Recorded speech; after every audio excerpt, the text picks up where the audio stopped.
turn it over here now to Senator Whitehouse. He was elected to the U.S. Senate in 2006, and prior to that he served as the Attorney General here in Rhode Island. In the Senate, he serves on the Environment and Public Works Committee, which deals with environmental legislation. And I also think that Senator Whitehouse is particularly notable as an organizer of his colleagues in Congress around environmental issues, especially climate change and the very related issue of ocean health. He helped found both the Joint House-Senate Task Force on Climate Change, the Senate Oceans Caucus, and he gives weekly floor speeches calling on Congress to wake up to the reality of climate change. And last month he actually organized a series of, an all-nighter series of floor speeches on the issue, where he was joined by, I think, 32 senators, including Senator Reid right here. So, 7 a.m.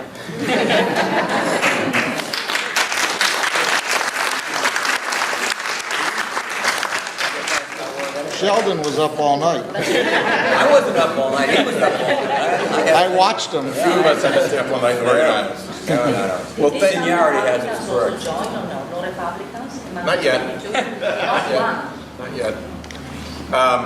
First of all, thank each of you for the work and the effort that you put into these environmental issues. I want to add to Jack's list of recognitions, Councilman Sam Zurrier, hiding back here very shyly, but is a terrific voice on those issues in the city of Providence. And it would be improper for me not to recognize Mike Rubin, who has been the environmental advocate at the Attorney General's office since he and I were two new lawyers in the office side by side each other and hanging out because everybody else had long since left the office when we were still banging away at stuff. So Mike has been a great advocate. Jack, it's hard to understate the importance of hard to overstate the importance of what he has done in his appropriations role. If you think that the Republicans in the House hate Obamacare, and if you think that the measure of that is that they have passed repeals of it, 53 times? They have repealed EPA authorities 150 plus times. So if that's your measure, they hate EPA 3 times as much. And all of that comes barreling through the Appropriations Subcommittee that Jack has, and he has been the absolute master at deflecting all of that and protecting EPA against an intense assault.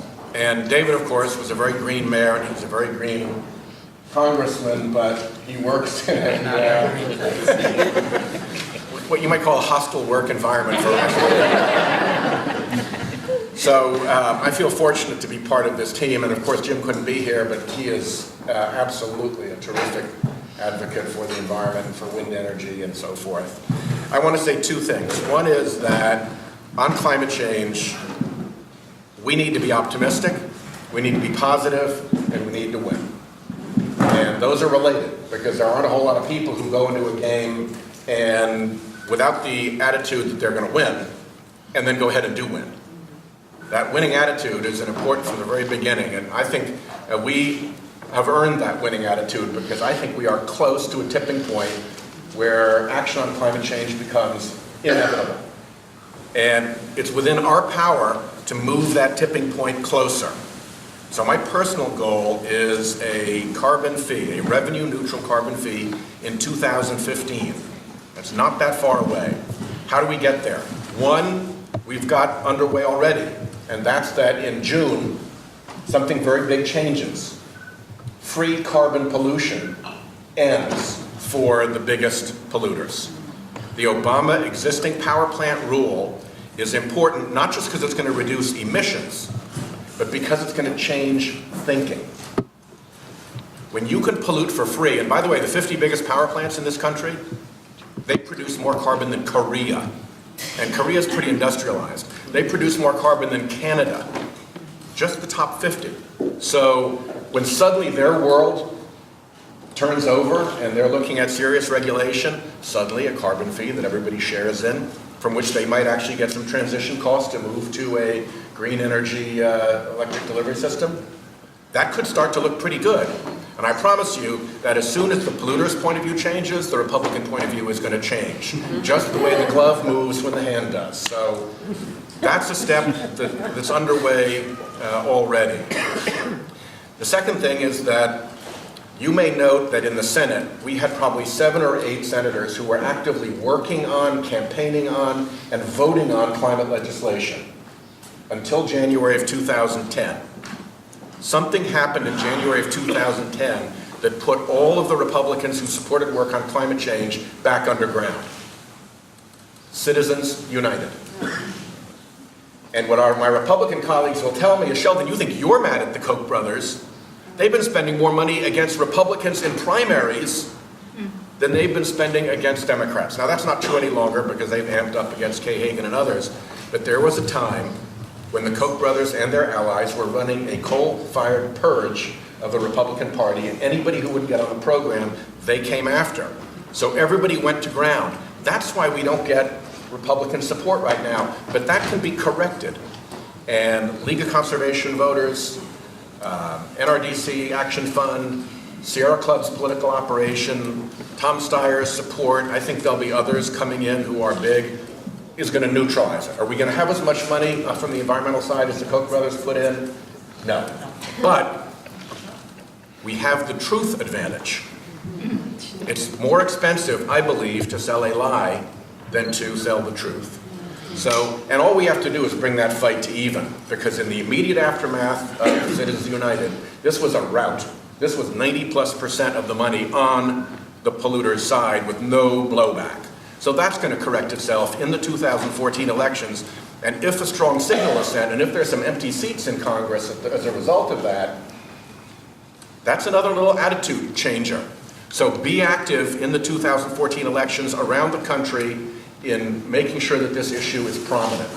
It's so strong that if you poll Republican voters, self-identified Republican voters, and they're under the age of 35, by a majority, they believe that climate deniers are ignorant, that's the word in the poll, out of touch, that's the other word in the poll, or crazy, that's the third word in the poll. So when the Republican Party is standing on a climate platform that its own young cohort thinks is ignorant, out of touch, or crazy, please, that is a castle built on sand. We can push that over. And the third thing that I think we need to do is to push the corporate community to take another step forward and the military to take another step forward. If you look at what they're doing on climate, they're terrific. Walmart has sustainability policies to dream about. Ford, GM, Target, UPS, FedEx, Google, Apple. I mean, you go through the big American name brand corporations, their sustainability policies are good. They get that climate change is real. What they haven't done is moved the energy that they put behind sustainability into either their communications offices or into their government relations offices. Walmart has never talked to Senator Pryor or Senator Bozeman about climate change. If they decide to just make that move, and suddenly all of that solid, neutral, trusted voice shifts, I think that's huge. Military the same way. Look at the quadrennial defense reviews. The last two have raised climate change as a major national security threat. Admiral Locklear, who's the think tank, says that in the Pacific theater, the #1 threat is climate change.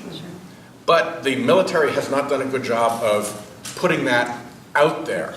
You have to go find it in their records, but nobody is getting evaluated in the military on whether or not they're getting the message out. Nobody's efficiency report depends on how well they've done that. But Americans trust the military, and they trust those big corporations, particularly if they are operating as a group. If we can get those things done, I think there's a tipping point. The last point I'll make is that the Republicans have to field a presidential candidate.